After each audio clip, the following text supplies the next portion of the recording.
ఈ శామ్యూల్ మొదటి శామ్యూల్ గ్రంథంలో హన్నా గురించి రాయబడి ఉంటుందని. హన్నా ఏంటంటే అంటే గొడ్రాలు, పిల్లలు లేరు ఆమెకి.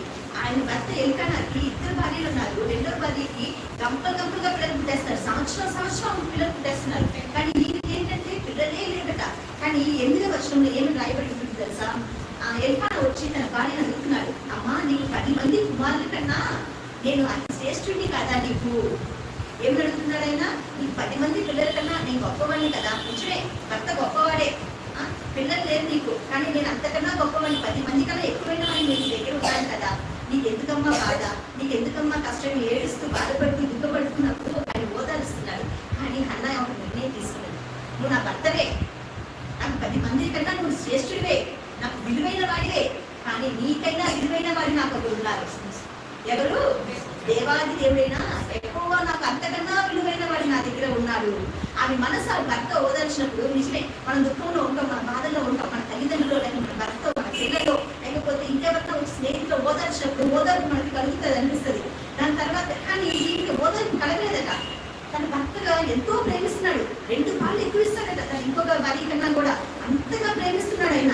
అంతగా ప్రేమిస్తున్న భర్త వచ్చి 10 మంది బిడ్డలు నేను ఎక్కువ ఉన్నాను కదా, నీకు 10 మంది బిడ్డలు ఉంటే ఎలా నేను చూసుకుంటారో అంతగా నేను చూసుకుంటున్నాను కదా, అన్నింటిలో 200 ఇస్తున్నాను కదా, అన్నింటిలో నేను బాగా పెట్టి అందరికన్నా ఎక్కువ విలువిస్తున్నాను కదా, వాళ్ళందరూ నేను ఏమన్నా అంటున్నారేమో, నేను ఈ విలువను ఎక్కడన్నా తగ్గించానా, నేను ఈ విలువను ఎక్కడన్నా తీసేసానా అని దేవుడు అడుగుతున్నాడు ఈరోజు. కానీ అంటుంది, అయ్యా నువ్వు నాకు అన్నీ ఇస్తున్నావు, కానీ నాకు అది నమ్మకం సమాధానం రావట్లేదు ప్రభువా. నేను ఎవరిని నమ్ముతున్నాను? ఆ దేవుడిని నమ్ముతున్నాను. దేవుడిలో చదివి మనం అందరినీ కూడా అడుగుతున్నాడు, ఈరోజు నీకు శ్రమ వచ్చిందా, నీకు కష్టం వచ్చిందా, బాధ వచ్చిందా, నేను ఎవరు ఓదార్చాలని నువ్వు అనుకోకు, నీ భర్త ఓదార్చాలని అనుకోకు, నీ బిడ్డలు ఓదార్చాలని అనుకోకు. నీ సమస్య నీ ముందు ఉంది. ఆ సమస్య వాళ్ళందరూ చేస్తే అది మనకి సరిపోదు, కానీ దాని నుంచి మనం బయటికి రాలేము. కానీ మన దేవాది దేవుడిని ఎక్కువ మన పక్కన ఉంటే, మన దేవాది దేవుడు మనల్ని ఓదారిస్తే మనకు ఓదార్పు వస్తుంది. అన్న అదే చేసిందట. ఎక్కడ వెళ్ళలేదండి, వాళ్ళ భర్త చెప్పిన యెరూషలేము మందిరంలోనికి వెళ్ళింది. అక్కడికి వెళ్ళి తన హృదయంలో ఉన్న బాధని వేదనని కుమ్మరించిందటండి. నీళ్లు కుమ్మరించినట్లట. ఎలా కుమ్మరించిందట? కన్నీళ్ళతో నీళ్లు కుమ్మరించినట్టు. ఒక వ్యక్తి మీద బిందులో నీళ్ళు తీసి ఎలా పోస్తే ఎలా కుమ్మరించిందో ఆమె బాధని వేదనని ఆయన ఏం చేసిందట? ఆ యెరూషలేము సన్నిధిలో మొత్తం కుమ్మరించిందట. అంతగా ఏడ్చిందట. ఆమె ఏడ్చిన ఏడుపు అంతా ఇంత కాదటండి. ఆమె మూడుగులు అన్నీ చూసి అక్కడున్న సేవకుడు ఏలియా చదువుతున్నాడు, ఏంటి తాగేసిందా, ఇవి ఇలాగుందా అంటే, ఇవి కొత్తనే, అప్పుడు మగవాళ్ళే తాగుతారు, ఆడవాళ్ళు కూడా తాగుతున్నారా, ఇవి తాగేసి వచ్చి ఇలాగ ఏడుస్తుంది, ఇలాగ దొరుకుతుంది అంటే ఆమె దొల్లి ఏడుస్తుందేమో. తాగిన వాళ్ళు ఎలా మనం రోడ్డు మీద చూస్తున్నాం, దొల్లి పిచ్చిగా అరుస్తూ డాన్స్ చేసుకుంటూ రోడ్డు మీద పడి దొరుకుతూ సరిగ్గా ఏమి బట్టలు పిచ్చిగా ఉంటారు. అలాగా ఆమె కూడా ఏంటంటే ఆమె బాధని అన్నింటినీ కూడా యెరూషలేములో వెళ్ళి పెట్టారు. దొల్లి అవి బాధపడుతూ మూడుతూ కేకలు వేస్తూ ఆమె కన్నీళ్ళు అంతా వింటున్నప్పుడు ఏలి అడుగుతాడు, తాగేసి వచ్చిందేమో ఈ బిడ్డ అంటున్నాడు. ఆమె అంటుంది, అయ్యా నేను తాగలేదయ్యా, అయ్యా నేను మధురావతి కాదయ్యా, నేను ఎవరినో తెలుసా, నా బాధని నా దుఃఖాన్ని నా దేవుడి సన్నిధిలో కుమ్మరించడానికి వచ్చానయ్యా.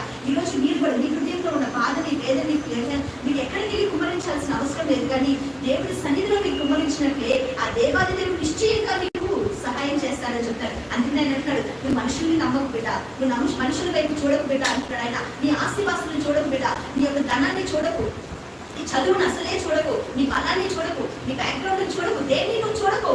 నీ సమస్య ముందుందా, అది తీసుకొని వచ్చి దేవుడి మందిరంలో ఆయన సన్నిధిలో నువ్వు పెట్టు, ఆయన నీకు మార్గాన్ని తెలుస్తాడు. అంతే తప్పించి మనం 2 దారులతో మన మనిషి యొక్క ఆలోచనతో మనిషి యొక్క తలంపులతో మనం ముందుకు వెళ్ళామా?